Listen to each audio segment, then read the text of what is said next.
नमस्कार, मैं वंदना और आप देखना शुरू कर चुके हैं फर्स्ट बिहार झारखंड। तापमान बिहार का 45 से 47 डिग्री पहुंच चुका है, मगर बच्चे स्कूल जा रहे हैं। स्कूल में शिक्षक आ रहे हैं।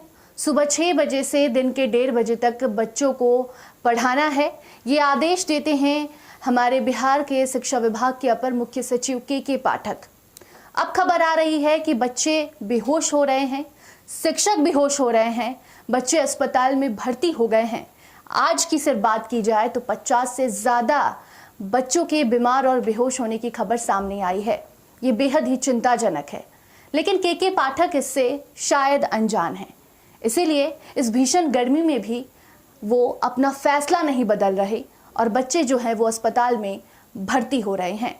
के पाठक की ये जिद बच्चों पर भारी पड़ रही है, इसके साथ साथ उनके अभिभावकों को भी ये सब कुछ झेलना पड़ रहा है। इसी मुद्दे पर हम चर्चा करेंगे। हमारे साथ स्टूडियो में मौजूद है हमारे सीनियर जर्नलिस्ट राजीव रंजन जी। राजीव जी, सबसे पहला सवाल ये, के पाठक इतने जिद्दी क्यों हैं? बहुत गर्मी है, उन समझ नहीं पा रहे कि बच्चे, छोटे छोटे बच्चे स्कूल आ रहे हैं, बीमार हो रहे हैं, बेहोश हो रहे हैं। देखिए वंदना, कुछ नौकरशाहों में जी इस तरह की प्रवृत्ति दिखती है कि वो सरकार के लिए सीधे एक चुनौती के रूप में सामने आ जाते हैं। जी के पाठक उसी तरह के अधिकारी हैं जो सरकार को रोज खुली चुनौती दे रहे हैं कि अगर तुम में दम है, तुम में साहस है, तो हमको मेरे पद से हटा दो। अगर तुम नहीं हटाओगे तो हम वही काम करेंगे जो हम चाहते हैं, जो हम सोचते हैं। ऐसी ही स्थिति है। और बताइए कि पटना, बिहार का तापमान इस समय 45 से 47 डिग्री सेल्सियस है, और ये जो बच्चे जो सरकारी स्कूलों में जाते हैं वो कहीं अमीर घर के बच्चे नहीं होते हैं। वो या तो एकदम लोअर, मतलब कि समाज के सबसे निचले तबके के बच्चे होते हैं, या फिर जिसको हम कहते हैं कि लोअर मिडिल क्लास, जिसको वो जो परिवार होता है उसके बच्चे होते हैं। और ऐसे बच्चों के साथ इस तरह की मनमानी, और सरकारी स्कूलों में जो सुविधाएं होती हैं वो भी किसी से छुपी नहीं होती हैं। स्कूल में पंखों की व्यवस्था नहीं होती है, कई स्कूल तो ऐसे हैं जो बिना भवन के ही चलते हैं। तो ऐसी स्थिति में इस तरह के जो फरमान आ रहे हैं के पाठक के, ये अब शिक्षकों पर ही नहीं, सिर्फ शिक्षकों के लिए नहीं, अब बच्चों पर और बच्चों के अभिभावकों पर भी इस तरह के फरमान काफी भारी पड़ने लगे हैं।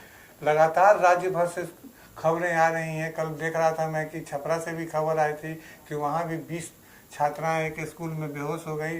वहाँ मशरक के नवोदय विद्यालय में आज फिर खबरें आ रही हैं राज्य भर से कि स्कूल में कक्षाओं में बच्चे बेहोश होकर गिर पड़ रहे हैं और उनको वहाँ से सीधे अस्पताल लिए जा रहा है। तो आप कल्पना कीजिए कि उन बच्चों के घर की क्या स्थिति होगी, उनके परिवार के, उनके माँ बाप के, उनके परिजनों की क्या स्थिति होगी जो अपने बच्चों को सुबह में तैयार करके स्कूल भेजते हैं और स्कूल से उनको खबर मिलती है कि उनका बच्चा अस्पताल में भर्ती हो गया है इस गर्मी के कारण। राजीव जी, सवाल तभी उठाए गए थे जब स्कूल खुले। 1 महीना स्कूल बंद था। स्कूल जैसे ही खोला जाता है उसके बाद जो शिक्षकगण हैं वो सवाल उठाते हैं कि सुबह 6 बजे से आप स्कूल आने को कह रहे हैं बच्चों को, शिक्षक दूर दूर से आते हैं। बहुत सारी दुर्घटनाएं भी सामने आई थी, महिला शिक्षिका भी घर का काम धाम करके आ रही थी। ऐसे में उस वक्त भी यही सवाल उठाए गए थे कि आप सुबह 6 बजे बुला रहे हैं। सबसे पहले तो सुबह 6 बजे का टाइम खासकर जो गांव के लोग होते हैं उनके लिए। उसके बाद कहा गया था कि आप 1:30 बजे तक कह रहे हैं। 1:30 बजे मतलब वो एक मिड डे जो होता है उस समय बहुत भीषण गर्मी होती है। दिन की सबसे ज़्यादा गर्मी अगर कभी होती है तो 12 से 1:30 से 2 बजे तक के बीच में। आप कह रहे हैं कि आपको सुबह 6 से 1:30 बजे तक स्कूल में रहना है। उस दौरान भी कई शिक्षक बेहोश हुए थे, लेकिन के पाठक अपना फैसला नहीं बदले, अपनी जिद पर अड़े रहे। और अब लगातार बच्चे बीमार हो रहे हैं, लगातार अलग अलग जिले से खबर आ रही है कि बच्चे बेहोश हो रहे हैं। अभी भी के पाठक कुछ नहीं कह रहे। बिल्कुल, के पाठक को जो लोग जानते हैं, के पाठक सिर्फ अपने शिक्षकों को ही प्रताड़ित नहीं कर रहे हैं या स्कूल में पढ़ने वाले बच्चों को ही प्रताड़ित नहीं कर रहे हैं। के पाठक बिहार सरकार के एक ऐसे आईएएस अधिकारी हैं जो न मुख्यमंत्री की बात मानते हैं। मुख्यमंत्री ने भी पहल की थी स्कूल की टाइमिंग को ठीक करने के लिए, लेकिन उन्होंने उनकी भी बात नहीं मानी। यूनिवर्सिटी को लेकर के पाठक जो राज्यपाल जो होते हैं वो बिहार के सभी यूनिवर्सिटी के कुलाधिपति होते हैं। जी। तो कुलाधिपति राज्यपाल की बात के पाठक नहीं मानते हैं, और तो और के पाठक हाईकोर्ट की बात को भी अपने मतलब कहे कि अपने अंगूठे के नीचे रखते हैं, वो उसकी भी बात नहीं मानते हैं। और सबसे ज्यादा जो प्रताड़ित हो रहे हैं वो है स्कूल के शिक्षक। बच्चे तो 6 बजे आते हैं स्कूल में, लेकिन शिक्षकों को जो है उनको 6 बजे से पहले ही स्कूल में रिपोर्ट करना होता है, और जिस तरह की औपचारिकताएं उनको निभानी पड़ती है वो भी बड़ा हास्यास्पद है। शिक्षकों को स्कूल में पहुंचने के बाद सबसे पहले अपना सेल्फी लेना होता है जी। सेल्फी लेकर के उसको अपलोड करते हैं जो ऐप दिया गया है उनको।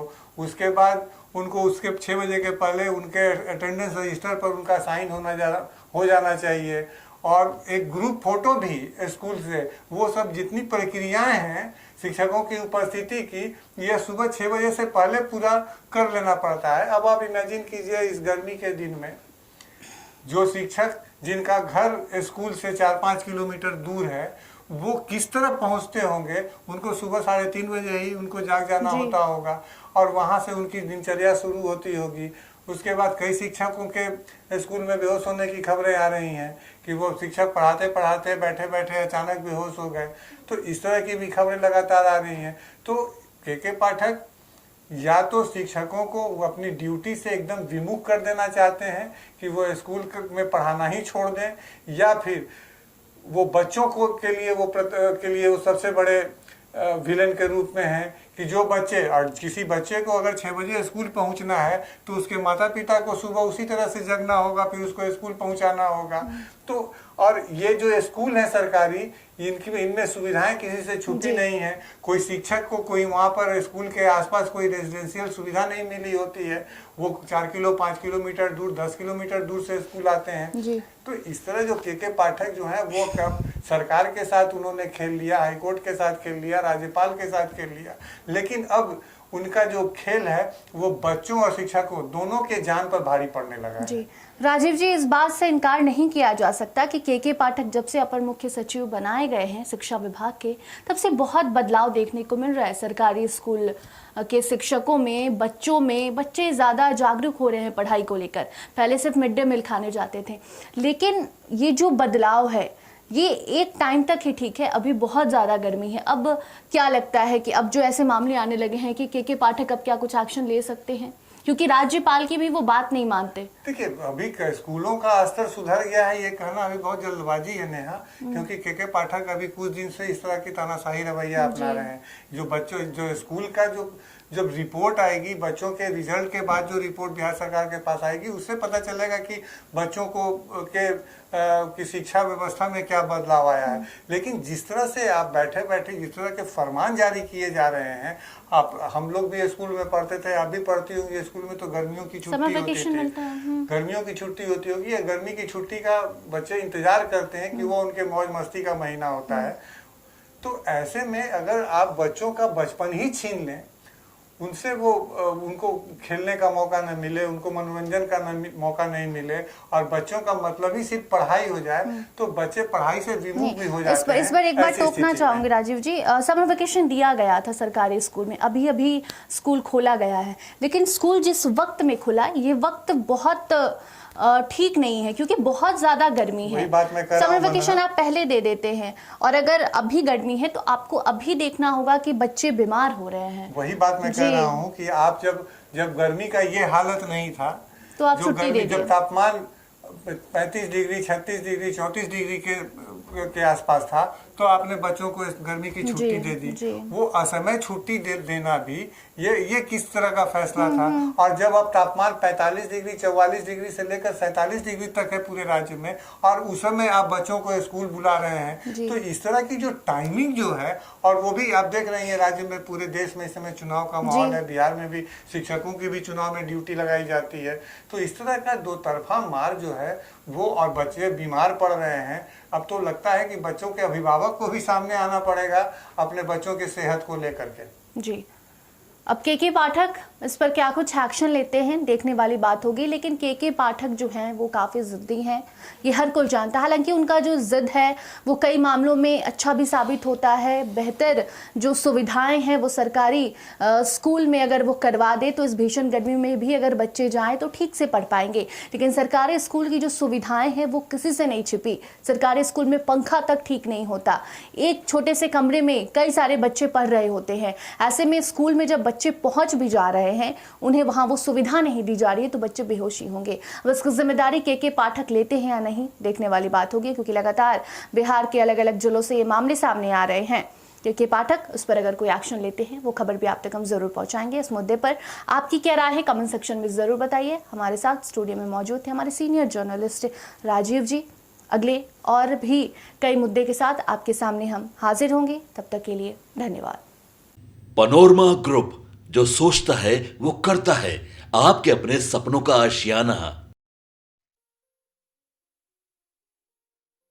ये लो, मुंह मीठा करो। आज मैंने अपना जॉब छोड़ दिया, अब हम पूर्णिया वापस जाएंगे। जॉब छोड़ दिया है? मतलब ये घर कैसे चलेगा? हम करेंगे क्या? और माँ बाबूजी क्या बोलेंगे? इसलिए मैं एक और मिठाई का डब्बा लाया। अपने बिजनेस के लिए लोन अप्रूव हो गया। अरे लोन अप्रूव हो गया वो तो ठीक है, लेकिन पूर्णिया में हम रहेंगे कहाँ? अपना घर भी तो नहीं है वहाँ। इसलिए तो एक और मिठाई का डब्बा अलग से लाया हूँ। हमने पूर्णिया में घर ले लिया है, पूर्णिया के ई होम्स पैनोरमा में। पूर्णिया में पैनोरमा ग्रुप लेकर आए हैं ई होम्स पैनोरमा। बड़ा घर, आलीशान जिंदगी और अत्याधुनिक सुविधाओं के संग। अरे अरे, अब क्यों मुंह मीठा करवा रही हो? क्योंकि हम घर वापसी जो कर रहे हैं। घर वापसी की खुशी पूर्णिया में ई होम्स पैनोरमा के संग। E homes panorama, luxurious lifestyle redefined.